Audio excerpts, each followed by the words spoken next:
नमस्कार, मैं हूं साक्षी ममगाई। बद्रीनाथ और केदारनाथ में डिजिटल दान की सुविधा ने सबको दुविधा में डाल दिया है।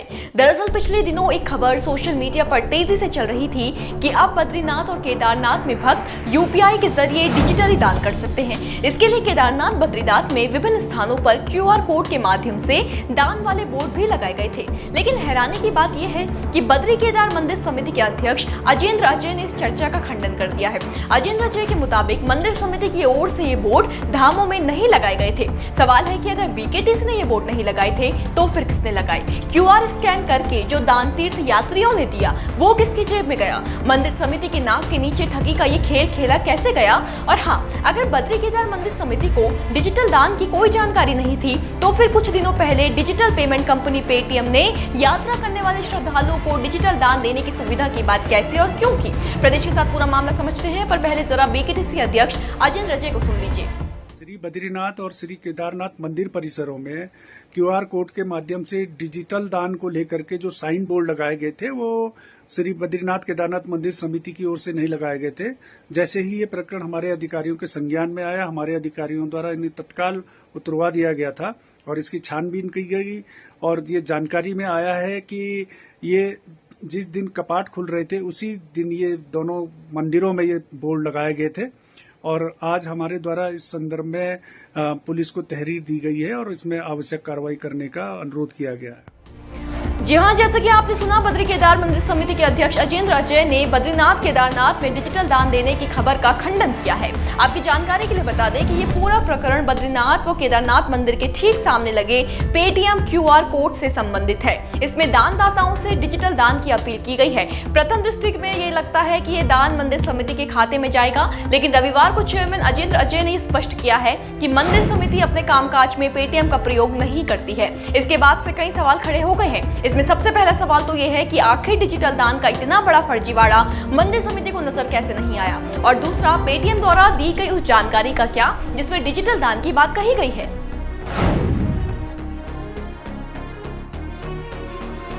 दरअसल कुछ दिनों पहले डिजिटल पेमेंट कंपनी पेटीएम ने खुद अपने ट्विटर अकाउंट पर एक पोस्ट शेयर किया था। ये पोस्ट संशय पैदा करता है। दरअसल इसमें कंपनी द्वारा लिखा गया है कि केदारनाथ धाम आने वाले यात्री अब डिजिटल दान कर सकते हैं। लिखा गया है कि भारत में QR और मोबाइल भुगतान के अग्रणी के रूप में हमने केदारनाथ मंदिर के दरवाजे पर डिजिटल दान को इनेबल किया है, जहाँ श्रद्धालु मंदिर में पेटीएम QR कोड को स्कैन कर सकते हैं और पेटीएम UPI, पेटीएम वॉलेट और अन्य के माध्यम से भुगतान कर सकते हैं। हम देश के कोने कोने में अपने मोबाइल भुगतान समाधान लेकर वित्तीय समावेशन को बढ़ावा देने के लिए प्रतिबद्ध है। अब समझने वाली बात यहाँ पर यह है कि मंदिर समिति के कहना है कि BKTC अपने कामकाज में पेटीएम का प्रयोग ही नहीं करता, लेकिन पेटीएम तो पहले ही अपने अकाउंट पर इसकी घोषणा कर चुका था, तो चक्कर है तो है क्या? सोशल मीडिया पर इसे लेकर कई सवाल उठ रहे हैं।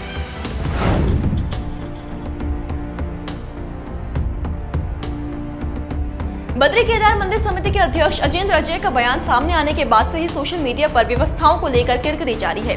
लोगों का कहना है कि प्रदेश में गजब खेल चल रहा है। जिस दिन कपाट खुले QR कोड उसी दिन लगा दिए गए। किसने लगाए उतना बड़ा बोर्ड किसी ने नहीं देखा और दानदाताओं द्वारा बराबर दान QR कोड दिया गया। वहाँ मौजूद अधिकारी और समिति के लोग इतने व्यस्त हैं कि कुछ नजर नहीं आया। इतना ही नहीं, ये सवाल भी टाका गया है कि अजेंद्र अजय ने हालांकि QR कोड की पहल को फर्जी बता दिया, मुकदमा दर्ज करवा दिया, लेकिन इस सब में पेटीएम के नाम से जो ट्वीट किया गया उसे नजरअंदाज कैसे किया जाए? इसे बताएं कि इस मामले में कांग्रेस ने भी सवाल उठाए हैं कि अगर BKTC पल्ला झाड़ रहा है पेटीएम स्कैनर से तो कौन सी संस्था मामले में जवाब देगी? उत्तराखंड में एक अजीबोगरीब स्थिति देखने को मिल रही है। केदारनाथ धाम में एक बड़ा सा पेटीएम स्कैनर लगाया गया है जिसमें कि श्रद्धालुओं से डिजिटली दान दक्षिणा देने के लिए निवेदन किया जा रहा है। अब मंदिर समिति यानी कि BKTC का कहना है कि हमें नहीं पता ये पेटीएम स्कैनर यहाँ पर किसने इंस्टॉल करवाया। पिछले 5 दिनों से ये स्कैनर वहाँ लगा हुआ है। अगर बद्रीनाथ केदारनाथ टेम्पल कमिटी अपना पल्ला झाड़ रही है इस पेटीएम स्कैनर के इंस्टॉलेशन से, तो फिर कोई तो व्यक्ति होगा, कोई तो संस्था होगी जो जिम्मेदार या जवाबदेह होगी कि ये पेटीएम स्कैनर वहाँ पर डिजिटली दान दक्षिणा के लिए किसने लगाया है। क्या कोई है जो संज्ञान लेगा इस प्रदेश के अंदर?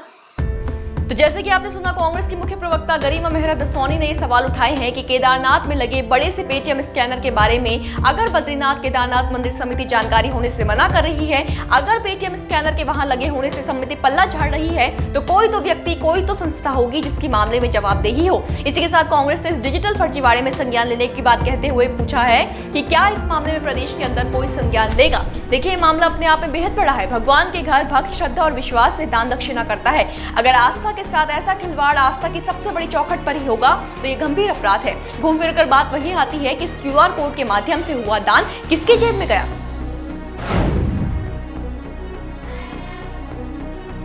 किसी अज्ञात व्यक्ति द्वारा दोनों मंदिरों के ठीक सामने पेटीएम क्यूआर कोड का बोर्ड लगा दिया जाना, डिजिटल दान की अपील की जाना और क्यूआर कोड से लिंक बैंक अकाउंट मंदिर समिति का न होना, सीधा तीर्थ यात्रियों को ठगने के लिए एक बहुत बड़ा खेल यहाँ खेला गया है। सोशल मीडिया में प्रकरण चलने के बाद, मामला वायरल होने के बाद मंदिर समिति ने इस मामले में पुलिस में तहरीर दे दी है। अब पुलिस जांच के बाद ही पता चल पाएगा कि इस क्यूआर कोड से लिंक अकाउंट किसका था और अभी तक कितनी धनराशि इसमें जमा हुई थी। उम्मीद करते हैं कि जल्द ही मामले का सच बाहर आए, वरना हो न हो इतनी बड़ी चूक पर लोगों का बढ़ता गुस्सा और गुस्से के परिणाम व्यवस्थाओं की हो रही फर्जियत, ये सब बढ़ता जाएगा। देखते हैं कब तक मामले पर जमी पड़ते उठती है और कौन सा सच बाहर आता है। होगा जो भी आपके लिए लेकर आएंगे। बने रहें देवभूमि इनसाइडर के साथ। आज ही डाउनलोड करें देवभूमि इनसाइडर।